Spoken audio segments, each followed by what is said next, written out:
नमस्कार मित्रों, मैं अमित मिश्रा स्वागत करता हूं आपके अपनी YouTube चैनल S4A में। आज आपके साथ एक नए टॉपिक पे चर्चा करेंगे। मित्रों, हम जानते हैं कि कोई भी डेमोक्रेटिक कंट्री हो, कोई भी लोकतांत्रिक देश हो, कोई भी लोकतांत्रिक सरकार हो, वो लोकतांत्रिक सरकार 4 पिलर्स पे टिकी होती है।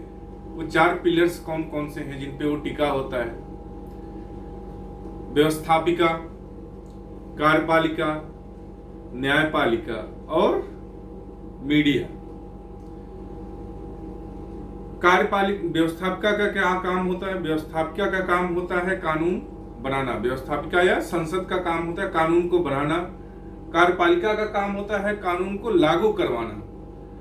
और अगर लागू करने के दौरान कहीं कोई दिक्कत आ रही है, कोई उसका उल्लंघन कर रहा है, तो उसको सजा देने का काम कौन करता है? न्यायपालिका। और जो चौथा पिलर है मीडिया, मीडिया इन तीनों पे अपनी पैनी नजर रखता है। अगर ये तीनों कहीं कोई गड़बड़ी करते हैं तो मीडिया उसको पब्लिक डोमेन में ले आके आलोचना करके मतलब एक संतुलन बनाने का प्रयास करता है और गलत करने से रोकने का प्रयास करता है। आज हम जिस पे चर्चा करने जा रहे हैं, जिस टॉपिक पे, वो टॉपिक है कार्यपालिका। डेमोक्रेसी का एक जो महत्वपूर्ण पिलर है जिस पे डेमोक्रेसी टिकी हुई है, कार्यपालिका। आज हम उस पे चर्चा करेंगे और कार्यपालिका में भी राष्ट्रपति के बारे में चर्चा करेंगे। आइए शुरुआत करते हैं। कार्यपालिका की संरचना कैसे है? कार्यपालिका के अंतर्गत आता कौन कौन है?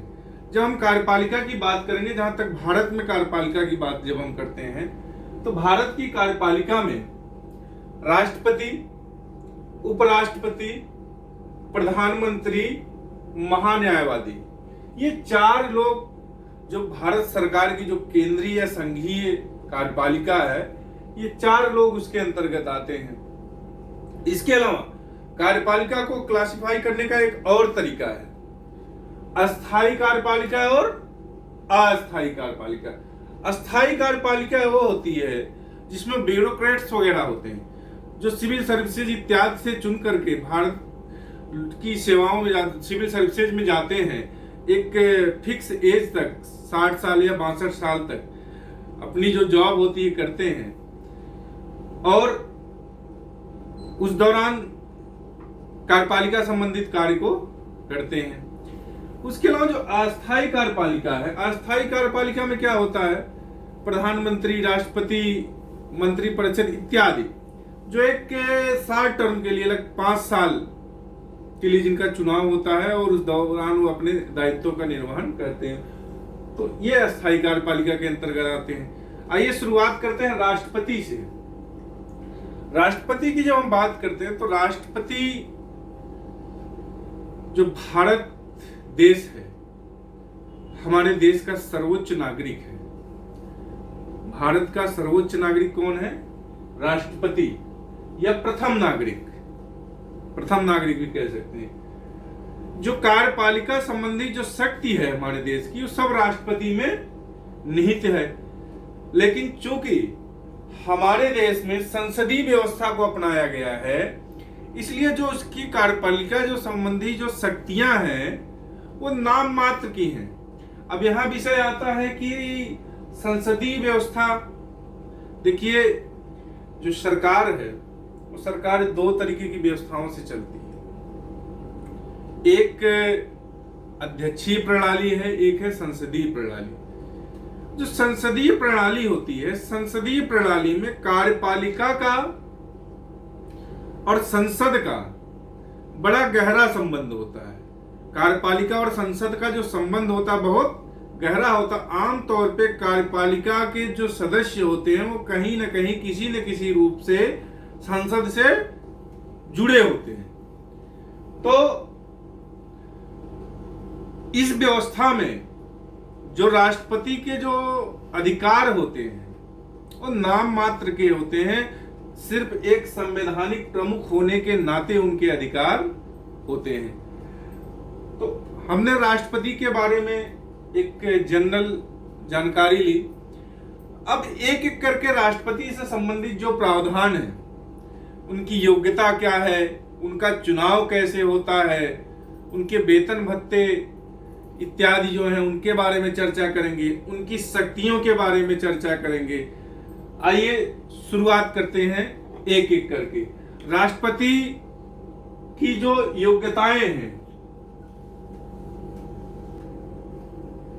योग्यता क्या है, राष्ट्रपति बनने की योग्यता क्या है? सबसे पहली योग्यता है वो भारत का नागरिक हो। तो भारत का नागरिक होना सबसे जरूरी है। भारत के नागरिक होने के साथ साथ उसकी जो आयु हो, जो एज हो, 35 वर्ष हो। इसके साथ साथ लोकसभा का सदस्य निर्वाचित होने की योग्यता रखता हो। जो लोकसभा के सदस्य होते हैं उस लोकसभा का सदस्य निर्वाचित होने की योग्यता रखता हो। साथ ही साथ किसी लाभ के पद पर ना हो। लाभ के पद को कहीं भी स्पष्ट रूप से डिफाइन नहीं किया गया है, लेकिन कुछ चीजें हैं जो जिनको लाभ के पद के अंतर्गत गिना जाता है, उनकी चर्चा हम कभी करेंगे फिर।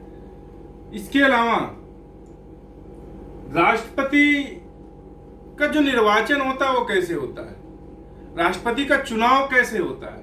जब हम राष्ट्रपति की चुनाव की बात करते हैं तो राष्ट्रपति का जो चुनाव होता है वो आनुपातिक प्रतिनिधित्व प्रणाली और एकल संक्रमणीय मत प्रणाली। अब आप सोच रहे होंगे अनुपातिक प्रतिनिधित्व प्रणाली और एकल संक्रमणीय मत प्रणाली ये क्या है? तो इसकी चर्चा जब हम चुनाव आयोग की चर्चा करेंगे या निर्वाचन से संबंधित जो टॉपिक की चर्चा करेंगे उसमें क्लियर कर देंगे। अनुपातिक प्रतिनिधित्व प्रणाली और एकल संक्रमणीय मत प्रणाली के द्वारा अप्रत्यक्ष रूप से लोकसभा, राज्यसभा और विधानसभा के निर्वाचित सदस्यों द्वारा, ध्यान रखिएगा, निर्वाचित सदस्यों द्वारा, चुने गए सदस्यों द्वारा होता है। इसमें एक बात और ध्यान रखना है, जो निलंबित विधानसभाएं हैं, निलंबित विधानमंडल, उनके सदस्य भी वोट कर सकते हैं। कई बार ऐसा आया है, राजस्थान में भी ऐसा कुछ हुआ था, निलंबित विधानसभा के सदस्यों ने वोट किया था राष्ट्रपति के चुनाव में। इसके साथ साथ जो चुनाव लड़ेगा उससे उसका जो निर्वाचक मंडल होगा, जो उसको वोट देने वाले लोग होंगे, उनमें से कम 50 लोग प्रस्तावक होने चाहिए और 50 ही उस प्रस्ताव को के अनुमोदन करने वाले या अनुमोदक होने चाहिए। एक व्यक्ति एक से अधिक बार, मतलब कितनी ही बार राष्ट्रपति का चुनाव लड़ सकता है।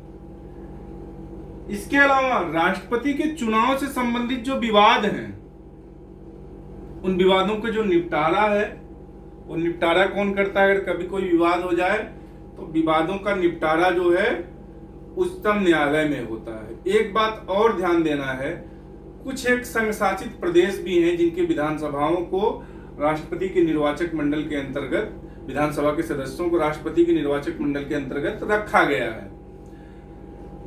राष्ट्रपति के जहां तक कार्यकाल की बात है, पदावधि की बात है, तो जिस दिन से पद ग्रहण करता राष्ट्रपति जो है, भारत का जो मुख्य न्यायाधीश होता है, उच्चतम न्यायालय का जो मुख्य न्यायाधीश होता है, उसके सामने जो है शपथ लेता है और जिस दिन पद ग्रहण करता है, पद ग्रहण की तिथि से 5 साल तक उसका कार्यकाल होता है। 5 साल का कार्यकाल पूरा करने के बाद भी जब तक उसका कोई उत्तराधिकारी नहीं आ जाता, तब तक वो राष्ट्रपति के रूप में कार्य करता रहता है। इसके अलावा कई बार ऐसी भी परिस्थितियां बनती हैं जब वो 5 साल के पहले भी अपने कार्यभार से मुक्त हो सकता है या उस पद से हट सकता है। वो परिस्थितियां 2 तरीके की हैं। एक तो त्याग पत्र दे दे उपराष्ट्रपति को, और दूसरा स्वेच्छा से त्याग पत्र दे दे। दूसरा तरीका है महाभियोग द्वारा। आर्टिकल 61 के तहत जो महाभियोग की प्रक्रिया है, महाभियोग की प्रक्रिया की जहां तक बात है, अगर राष्ट्रपति संसद के सदस्यों को लगे कि राष्ट्रपति कोई गैर संवैधानिक कार्य कर रहे हैं, तो उन पे महाभियोग चलाया जा सकता है। और महाभियोग की जो प्रक्रिया है वो संसद के किसी भी सदन में शुरुआत की जा सकती है, और शुरुआत करने के 14 दिन पहले राष्ट्रपति को सूचना देनी पड़ती है। जिस सदन में शुरू होगी वो प्रक्रिया, उस सदन के 2/3 बहुमत से वो प्रस्ताव पारित होगा, महाभियोग से संबंधित प्रस्ताव पारित होकर दूसरे सदन में जाएगा, और दूसरा सदन उन आरोपों की जांच करेगा जिसके तहत उस पर महाभियोग चलाया गया है। और जांच करने के बाद अगर वहां से भी 2/3 बहुमत से पास हो जाए तो राष्ट्रपति को अपने पद से मुक्त होना पड़ेगा। और यहाँ एक बात ध्यान रखना, इस पूरी प्रक्रिया के दौरान राष्ट्रपति को अधिकार है कि जब उस पे अन्वेषण चल रहा हो, जांच चल रही हो, उस दौरान वो अपनी सफाई में जो कुछ कहना चाहता है, जो कुछ अपनी बात रखना चाहता है, उस बात को रख सकता है। तो इस तरह एक और स्थिति है जब राष्ट्रपति का कार्यकाल पूरा ना होने पे उसका जो है पद जो है रिक्त हो जाता है। वो स्थिति क्या है? जब राष्ट्रपति की मृत्यु हो जाए। जब राष्ट्रपति की मृत्यु हो जाए, इस परिस्थिति में उपराष्ट्रपति क्या करता है? राष्ट्रपति का पद धारण करता है। और उपराष्ट्रपति के भी ना रहने पर भारत के उच्चतम न्यायालय का मुख्य न्यायाधीश, और उसके भी ना रहने पर उच्चतम न्यायालय का जो वरिष्ठतम न्यायाधीश है वो राष्ट्रपति का पद धारण करता है। किसी भी परिस्थिति में राष्ट्रपति के पद रिक्त के बाद 6 महीने के अंदर चुनाव करा करके उस पद को भरने का काम किया जाता है। इस प्रकार से हमने राष्ट्रपति से संबंधित उसकी जो योग्यता है, उसका जो निर्वाचन है और उसकी पदावधि के बारे में चर्चा की। राष्ट्रपति के लिए कुछ वेतन भत्ते भी निर्धारित होते हैं, और वेतन भत्ते समय समय पे संसद द्वारा निर्धारित किए जाते रहते हैं। जहां तक वेतन भत्ते की बात है राष्ट्रपति के, वो आयकर मुक्त होते हैं। उनको क्या होता है, जो वेतन मिलता है वो आयकर से मुक्त मिलता है। पेंशन की भी व्यवस्था होती है और निःशुल्क आवास की भी सुविधा होती है। इसके अलावा जो राष्ट्रपति से संबंधित महत्वपूर्ण तथ्य बच गए हैं, वो राष्ट्रपति के अधिकार क्या है और राष्ट्रपति की शक्तियां क्या हैं। तो कौन कौन सी शक्तियां हैं, एक एक करके उनको हम समझते हैं। अधिकारों की जहां तक बात है, राष्ट्रपति के अधिकारों को कई भागों में बांटा जा सकता है। सबसे पहला है नियुक्ति संबंधी अधिकार। नियुक्ति संबंधी अधिकार क्या है? राष्ट्रपति को कुछ नियुक्तियां करने का अधिकार है। कौन कौन सी नियुक्तियां हैं? भारत के प्रधानमंत्री की नियुक्ति और उसके मंत्रिपरिषद के सदस्यों की नियुक्ति, राज्यों के राज्यपालों की नियुक्ति, संघ लोक सेवा आयोग के अध्यक्ष की नियुक्ति, उच्चतम न्यायालय और उच्च न्यायालय के जजों की नियुक्ति।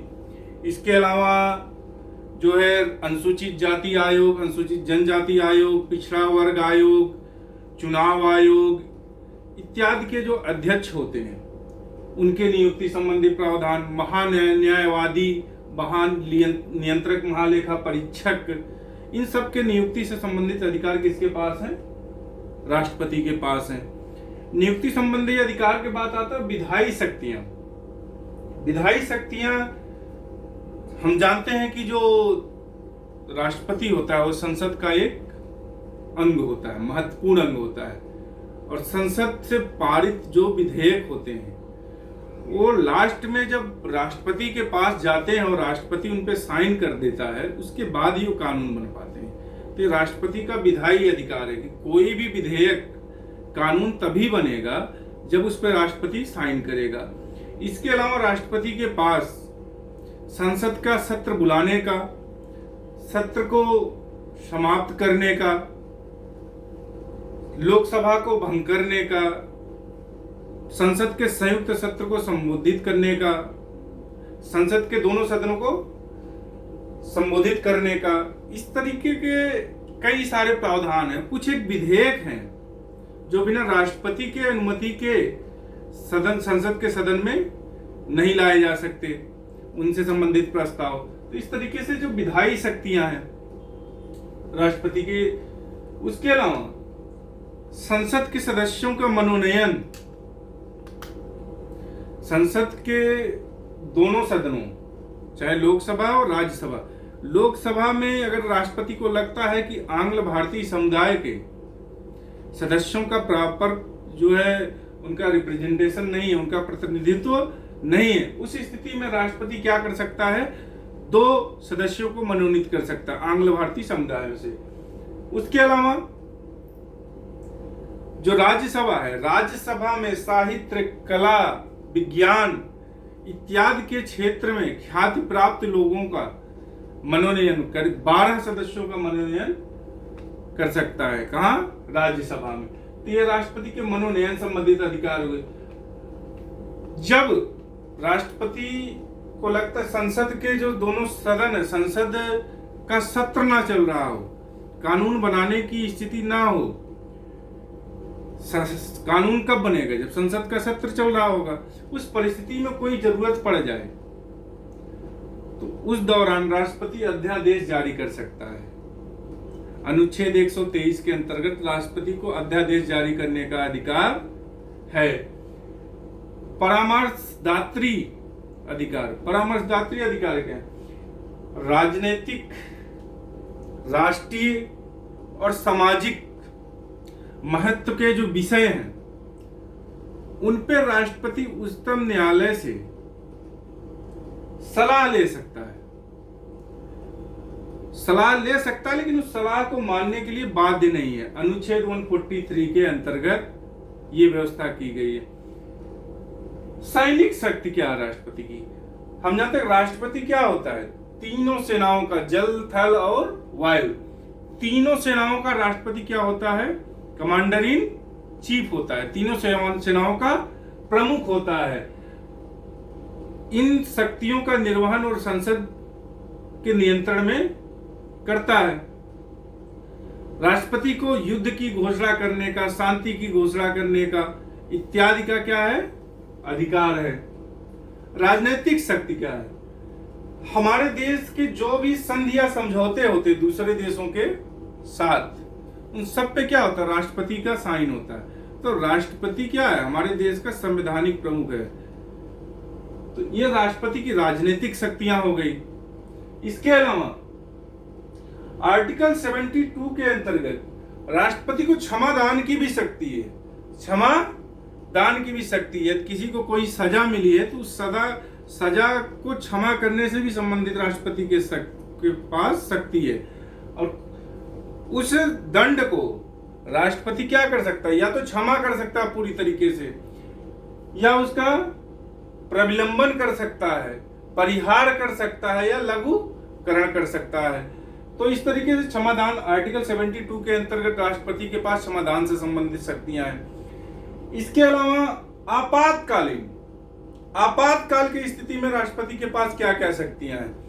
आपातकाल की स्थिति में राष्ट्रपति के पास अनुच्छेद 352 के अंतर्गत जब युद्ध की स्थिति हो, बाह्य आक्रमण की स्थिति हो और सशस्त्र विद्रोह की स्थिति पैदा कर दी गई हो, तो उस स्थिति में राष्ट्रपति आपात की घोषणा कर सकता है।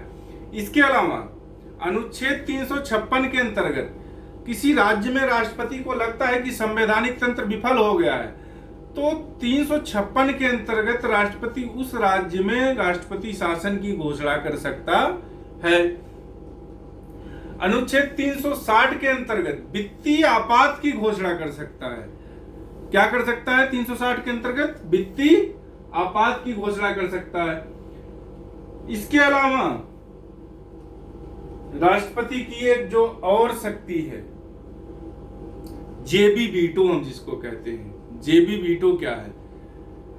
हमने अभी पढ़ा, जब विधायी शक्तियों के बारे में पढ़ रहे थे राष्ट्रपति के, तो हमने पढ़ा था कि कोई भी विधेयक संसद के सदनों से पास होकर के जब राष्ट्रपति के पास जाता है तो राष्ट्रपति के सिग्नेचर के बाद ही वो विधेयक कानून बन सकता है। ऐसा संविधान में लिखा गया है। लेकिन यहाँ संविधान में कहीं भी ऐसा नहीं लिखा गया है कि राष्ट्रपति कितने दिन में साइन करेगा। तो कई बार क्या होता है, जो है संसद के दोनों सदनों से विधेयक पारित होके जाता है, राष्ट्रपति उसे क्या करता है, अपने पास विचार के लिए रख लेता है। बार बार सदनों से ये बात जाती है कि जी इस पे साइन कीजिए, ठीक है मैं विचार कर रहा हूँ, ठीक है मैं विचार कर रहा हूँ। उस विधेयक को वो कई दिनों तक जो है राष्ट्रपति अपने पास रखे रखता है और साइन नहीं करता, कहते हैं जेब में रखे हुए। तो इसी को कहते हैं जेबी वीटो। इस प्रकार से राष्ट्रपति से संबंधित जो प्रावधान थे, कार्यपालिका का जो एक प्रमुख तत्व है, जो कार्यपालिका का एक मेन फैक्टर राष्ट्रपति, उस पर हमने चर्चा की। नेक्स्ट टॉपिक में हम उपराष्ट्रपति से संबंधित प्रावधानों की चर्चा करेंगे। अगर आज आपको ये जो टॉपिक हमने लिया पसंद आया हो तो प्लीज लाइक, शेयर और सब्सक्राइब जरूर करें। धन्यवाद।